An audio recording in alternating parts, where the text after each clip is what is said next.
The P0300 code means that the engine control system has detected random or multiple cylinder misfires.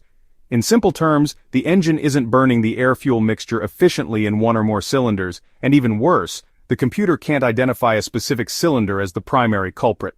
This makes diagnosis a bit more complex. The symptoms are quite noticeable. The check engine light may be flashing, which is a more serious warning sign. You might also experience strong engine vibrations, a significant loss of power, and a rough idle. So what do we do if the P0300 appears on your scanner? The first thing is not to ignore it, as it can cause further damage. Start with the basics. Check the spark plugs and spark plug wires. Worn plugs or faulty wires are very common causes. Next, inspect the ignition coils. A failing coil can lead to misfires. It's also crucial to check fuel pressure and the condition of the fuel injectors. Inadequate fuel delivery or dirty injectors could be the culprits. It's vital that you don't ignore the P0300 code. If left unattended, persistent misfiring can cause serious damage to the catalytic converter, which is a very expensive part to replace.